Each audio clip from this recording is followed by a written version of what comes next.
Alors vous l'avez peut-être remarqué, Boulogne cherche un sponsor, c'est écrit sur leur maillot. Le maillot, c'est l'objet culte pour les supporters et ça peut aussi poser pas mal de soucis. Est-ce que les supporters sont trop conservateurs? Est-ce que les équipementiers sont trop irrespectueux? Guillaume Pivot a mené l'enquête.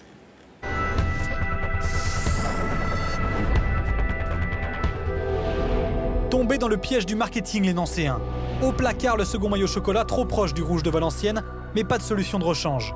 Il a donc fallu quémander à la hâte une tunique bleue, vierge et des plus classiques. Pas une première pourtant en Ligue 1. Par contre, un appel au boycott, ça c'est du jamais vu. Fin juin, c'est à Paris que ça se passe, car la bande rouge centrale du maillot historique du PSG a disparu de la nouvelle tenue et ça grogne. Vous voyez ce maillot-là, à 50 mètres de vous, au bout du monde, vous savez que c'est le maillot du PSG. Maintenant, vous voyez ce maillot-là à l'autre bout du monde, vous ne savez pas que c'est le maillot du PSG. Le maillot du PSG, c'est le maillot Echter. Et au jour d'aujourd'hui, à des fins mercantiles, ils travestissent nos couleurs, ils oublient de l'histoire du club pour faire de l'argent, pour faire des profits. À Paris comme ailleurs, comment prend-on la décision finale? Entre le club et l'équipementier, on se renvoie souvent la balle. Au PSG, il existe un accord tacite avec les supporters. Ailleurs, on appelle ça un cahier des charges. Pas touche au maillot domicile, pas touche à l'identité du club. J'aime les vraies couleurs pour des matchs de Coupe d'Europe, pour des gros matchs. Et ces couleurs-là, à la limite, ça fait vendre, ça nous fait acheter des joueurs. Le maillot extérieur et le maillot Europe, c'est le terrain d'expression des marques. La cible, les jeunes, et dans le rayon, le choix est vite fait. Pas mal, hein? Les deux tendances très fortes chez les jeunes, c'est les couleurs fluorescentes liées à toute la tectonique. On le voit bien sur le maillot extérieur de Saint-Etienne.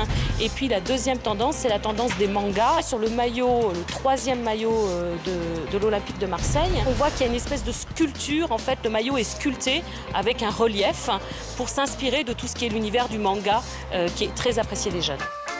La genèse d'un maillot, difficile compromis entre équipementiers, sponsors et services marketing des clubs qui ont le dernier mot. Mais tant que le côté technique suit, le sportif, lui, n'a pas grand-chose à dire. Personnellement, on m'a rien demandé.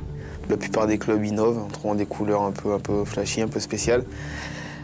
Il faut tenter. Des fois ça réussit, des fois c'est réussit moins bien. Après, tout est question de goût. Et à grand renfort de pub, Paris veut faire taire la polémique. Pour l'an prochain, tout est déjà prêt, mais top secret. Allez, un indice. Pour les 40 ans du club, on retrouvera le premier maillot tout rouge de 70 et en second le fameux maillot Echter avec la bande rouge. Les supporters peuvent dormir tranquilles. Alors, le goût et les couleurs, vous avez une magnifique veste, mon cher Pierre. Mais ce maillot du PSG, t'as vu ça, hein? pas mal, pas mal. Il est beau ce maillot ou il est honteux? Non, il est objectif. mais taisez-vous, bon sang.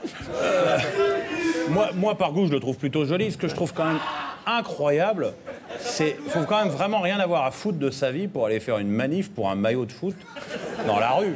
La vacuité. Et puis surtout, en face aussi, il faut que ces gens-là se disent aussi qu'ils ont vraiment une grande chance, c'est qu'ils n'ont pas de problème dans la vie.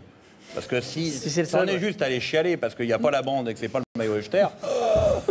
À Bordeaux aussi, vous avez eu du mal avec les supporters. Ils n'étaient pas très contents du scapulaire, là. Enfin, une version oui. Le col, un marin. petit peu. Oui, c'est un peu surpris tout le monde, mais bon, on est habitué maintenant. Ouais. Il vous plaît? Ça va? Ben... ça va, il est assez confortable. C'est surtout ça qui nous intéresse. Après, Je m'en fous, il n'y a pas ma taille en plus.